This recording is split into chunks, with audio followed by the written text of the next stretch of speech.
Hey everyone, it's Jonathan, and welcome back to Wonderland Wednesday. Today's episode was not one that I'd planned for, but it all fell into place within a couple of days, and I had to make it happen. My guest today is Jenna, aka Phantomwise, and listeners might recall a couple years ago when we looked at all the lost Alice media that has disappeared over the years. Movies, shorts, etc., things that might have aired once and never been seen again, or things that were made and never released. There is a lot of Alice in Wonderland media, or Alice-related media, that has been made that we currently have no way to watch and may not even exist anymore. And until recently, that was the status of the subject of today's episode. Phantasmagoria was a 1989 short film adapted from one of Lewis Carroll's poems. Clips of this film were available online and we talked about them previously, but no one knew for sure that this film even existed in full anymore. Until now. Phantasmagoria made its debut earlier this month at the American Lewis Carroll Society, where Jenna was actually giving a presentation, and she was actually even more involved in this whole thing than I'd even realized before we started recording this podcast, but I'll let her talk about that when we get there.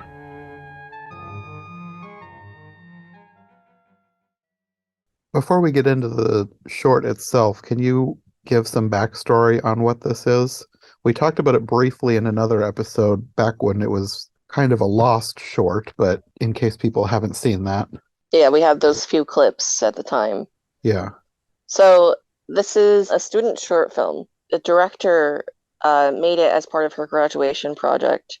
It's based off the poem Lewis Carroll wrote that most people don't read. It's called Phantasmagoria. It's about a spirit that visits the narrator and basically bothers him, but they kind of become friends. The short kind of takes it a different direction and than the poem. It's still kind of the same gist, though. Like, they become friends, and the ghost teaches him something. Though in the poem, it's more about this is what ghosts are like, and this is how we haunt, and our rules and stuff. Also, I'm going to criticize your wine. Whereas in the short film, it's more about the narrator turns out to be Lewis Carroll, and the ghost is teaching Lewis Carroll how to be Lewis Carroll, in a sense, how to have imagination and look at things in a different light. So I think it's a really fun short. Yeah, I liked it. I liked the ghost. Yeah, I think the ghost is the best part. So the reason why this came about was I was approached by Heather of the Lewis Carroll Society of North America. She's like, we're doing a movie filmed conference about Alice movies. So I want you to do a presentation. So I sorted out my presentation, and she was like, do you have any suggestions on other things we can talk about or screen? Mainly, we're looking for things to screen.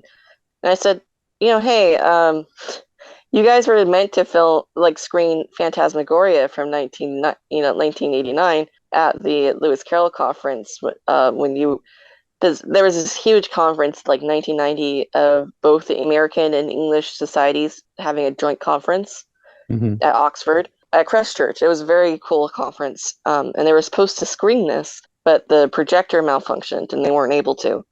And in the newsletter, it's funny because it kind of like, maybe we'll screen it in at a future meeting, but then they never did. And I was like, hey, that would actually be really cool if you guys did end up doing that. And I believe the director is online because she has the clips on her YouTube channel.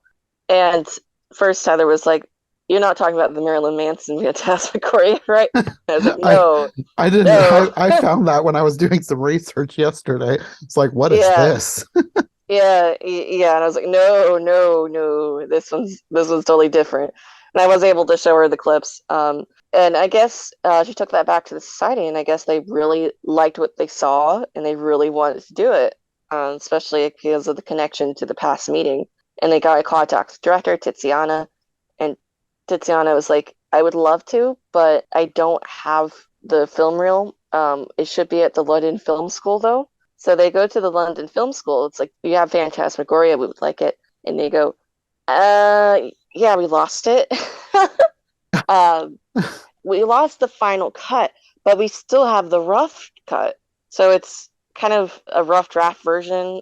So like some of the cuts are awkward. But other than that, when you're watching it, you really can't tell. I think Heather said when they got it, they gave it to Tiziana to edit it a little bit. Okay. And then they had a bit of trouble too. So to get it digitized, they had to fundraise a little bit. And thankfully, people were very generous. I donated to it as well. Very generous. We got a lot of people donated a lot, and they raised the money to get it transferred. And then London Film School transferred it, and then they didn't clean it though, even though they said that would be part of what they would do. So it came back, and it was dirty on each frame. And Mhm. Heather said, she was like, "Hey, you said you would clean it. Just can I get what I paid for?" Yeah. So thankfully they cleaned it and they rescanned it, and then they gave it to Tiziana to edit, and it happened to be ready just in time for the conference. So it's a little happy story for everybody, and I'm very happy to have been a part of it. Yeah. I didn't Yeah, realize that you were kind of the instigator of that. yeah. I didn't realize it would get so far. I just was like, hey, Yeah. this might be cool. Yeah. No, that's very cool. Yeah, and Tiziana was very happy about it. And I wasn't expecting, as an Alice, especially, I don't know if you noticed as a Alice fan with the films, a lot of the other Carrollians don't really pay that much attention to films. Hmm. Um, so sometimes it feels like nobody else cares about Alice films. But it Yeah. was really nice to see that a lot of people really, really liked this one. Yeah. Yeah. Because I know you've talked about that in the past, how you kind of have felt alone in being an Alice fan who likes the movies because everybody else pays more attention to books and rare books and that kind of thing. Yeah, which I mean, books are nice, but movies are nice too. Yeah. Um, I think, also there's not many adaptations at all of Phantasmagoria, so that might have also Hmm. given it a bit of a boost. Yeah. Um, and that it's very respectful to Lewis Carroll as a person. Obviously it's taking liberties. Yeah. Um, Obviously Lewis Carroll was a fanciful person, and he didn't have a ghost haunt him to become more imaginative. Yes. I'm pretty sure. I think. I can't prove that, but it's done in a very respectful way, I feel like. Yeah. Um, so what were your thoughts on it? I liked it. I didn't go into it with any expectations. Mm, Like, I don't think I had read the poem before I watched it. I read it afterwards, and it was different. And it was interesting that they used Lewis Carroll himself in the short. mm, And I don't think I realized when I was first watching it that it was Lewis Carroll until like when I looked at the credits. I was like, oh, okay. Because I was trying to figure out who, like, if they'd even had a name. Because they Besides named, Turnip Top. yeah, yeah. Yeah, They I think they named the butler, and that was the only one name that I caught. yeah, they did. Gaspard. Yeah. Yeah. The actor for Gaspard was actually in the chat room at the digital premiere. Oh, really? Yeah, so that's really, really cool. If Lewis Carroll Society North America ever ends up uploading that, they read his comments on the stream. Okay. So hopefully everybody else can partake of that. Yeah, that's cool. Yeah, the actress for the ghost and the little girl, it's the same actress. Her name is Anna. Tiziana told her about it and she was very excited, but I don't think she was there. And I believe Tiziana couldn't get in contact with the actor who played Lewis Carroll, so unfortunately he does not know. Hmm. If anybody does does know who he is, and it's like, hey, this old film you were in has shown up, feel free to tell him. Yeah, once I figured out that it was Lewis Carroll, I was thinking back, it's like that makes a lot of sense with what was at the beginning because it started out, it said Oxford Winter 1860, and then you had Yeah. him doing math and all of the like scientific stuff, and I was like, yeah, I should have thought that at the beginning. I was like, oh, this is Lewis Carroll. I guess I just thought it was some random guy. And when it first started and I saw the stuff, I was like, this is either like the 19th century version of a goth or a Victorian Ah, naturalist. it's a math professor. It's even worse. Yeah. Like, with all the skulls and the spiders and insects, I was like, this is an interesting person. Well, a lot of Victorians had like natural curiosities. Yeah, that's why Which are my two thoughts were either a 19th century version of a goth or a Victorian naturalist. um, though the skulls are different. The skulls are actually so at the very beginning you see like the photographs of little girls, which are actual photographs Lewis Carroll had taken, Hmm. along with like skulls, and the skulls are actually a reference to some other photographs he had taken where he took photographs of some of the skeletons that the science department had, I believe, at the time. So they were actually more of like a catalog photo than like an artistic photo like you normally did. But they're very distinctive photos. So I believe that's what they're trying to reference. Okay. I was wondering, like, I know that the actress is the same for the ghost and his niece. Was that Hmm. purposeful? Like, was there some sort of narrative reason for it to be the same actress?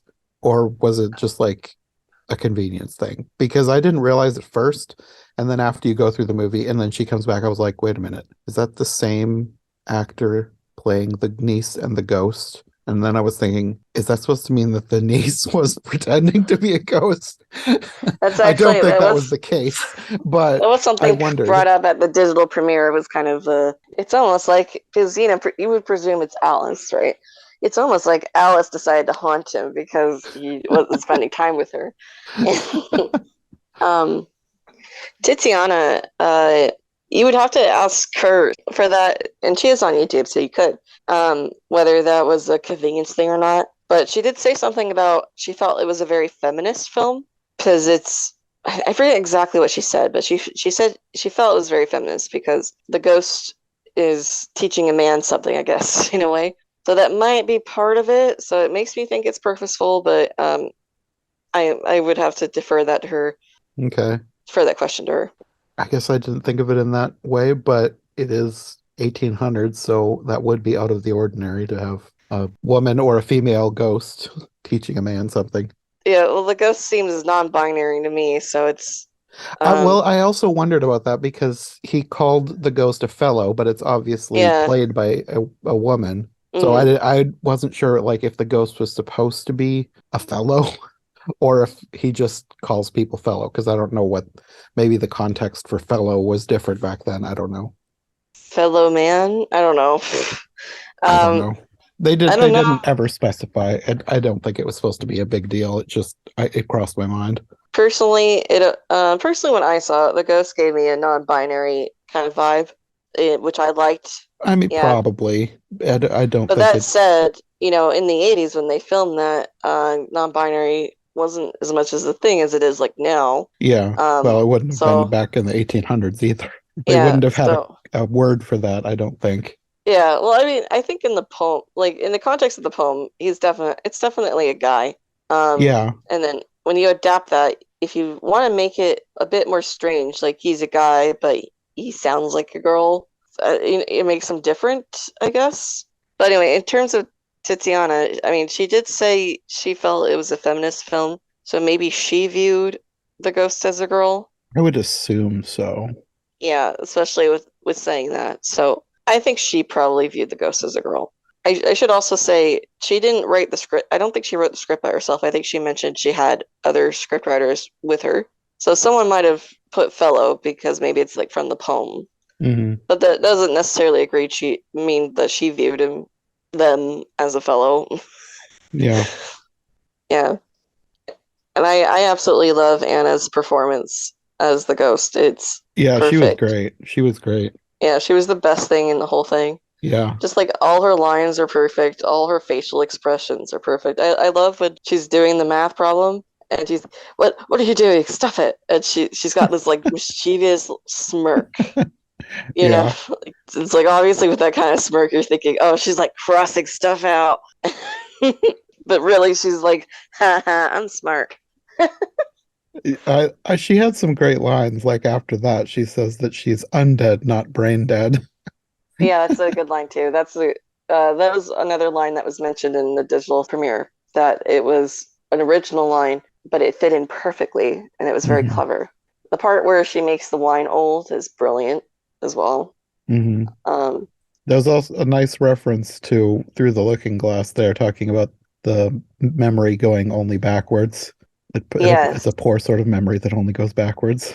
yeah, and she says it so naturally as well. Like, Yes. what a wonderful week that will be. Yes. One of Yeah, my favorite memories is the week after next. What a good week that will be. yeah, it's brilliant. It's brilliantly interpreted. I love her performance so much. And I love after that when he's saying that what she's saying is illogical, and she says, "You're right." Not, it's nonsense. deliciously so. Like, Yes. She just had so many great lines. yeah, she really did. And then I like the part where Gaspard brings him the tea. He's like, obviously, like, oh, what is wrong with this guy, you know? And the guy starts like pouring the tea, and Lewis Carroll like butt jumps over himself to like grab it so Gaspard can't see. Uh-huh. You know, like I would prefer for him to think I'm crazy than to know there's a ghost here. Like, I really like when they're playing chess and Lewis Carroll finally like snaps and he's like, Yeah. I'm the ghost of the king and I can walk through walls. Like, brilliantly done. It's very good. Mm-hmm. Yeah, I also didn't mention it before. The other thing that made me wonder if there was a connection between the ghost and his niece was the fact that they both call him Old Turnip Top. Yeah, I believe you're supposed to connect them because of that. But I didn't know why, because obviously there's some sort of magic powers happening that the niece wouldn't have. So I don't know. Yeah. It doesn't really matter either way. It's still a fun short. Yeah, it's a fun short. I don't think you're meant to think that deeply about it. Probably not. Yeah. I just tend to do that. Yeah, it's just fun and ultimately respectful. It's respectful in a fun way. It's fun in a respectful way. Yeah. And I really enjoy that. Yeah. And I'm glad that we finally have a last short film safely digitized. And now it can never be lost again, hopefully. Fingers crossed. Yeah, yeah. It's unfortunate that the final cut is gone.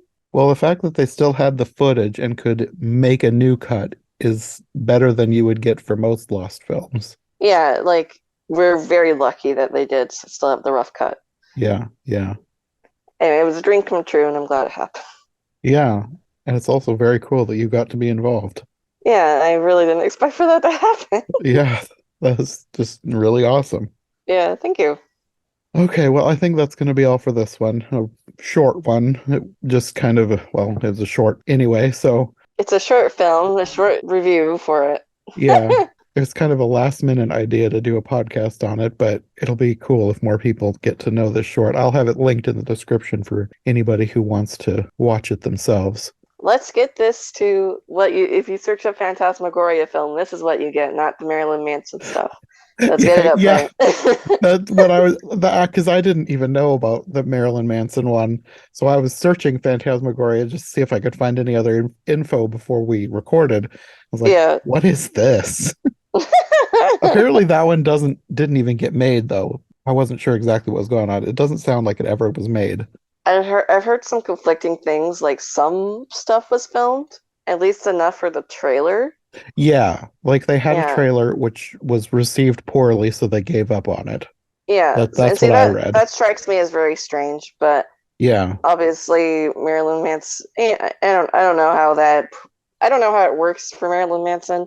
I know that he had another film that didn't work out in a similar fashion, though that one actually was made. So it's let's just say I'm glad it wasn't. And I'd rather it just like disappear. So let's get this one up in the results, please. Yeah. Yeah, I don't really know much about Marilyn Manson, but I guess I would assume that it wouldn't be quite as respectful as this was. No, it wouldn't have been it wouldn't have been at all, which is why that's kind of the vibe I got from some of the pictures I was seeing. Yeah, it seemed a very shock value. Probably, yes. He seems like a very shock value type of person anyway, so yeah, that would be what his approach to anything would be, making a movie, I'm sure. Yeah. Anyway, I guess until the next episode, do you want to let people know where they can find you if they want more from you? Yes, you can find me on YouTube as Phantomwise. Okay. We will see you again soon because we're going to be recording another episode for later on this year as well. So we'll see you then. Excited. Bye. Thanks for listening to Wonderland Wednesday. If you like what you've heard, make sure to subscribe on your preferred podcast platform or to our YouTube channel. Make sure to follow my co-hosts as well, and if you want more content from us, check out one of the other podcasts in the iHeart Movies Podcast Network, or check out my brand new Patreon. My link tree, as well as any other relevant links, will be in the description. We'll be back soon with another brand new episode, so thanks for listening, and we'll see you next time.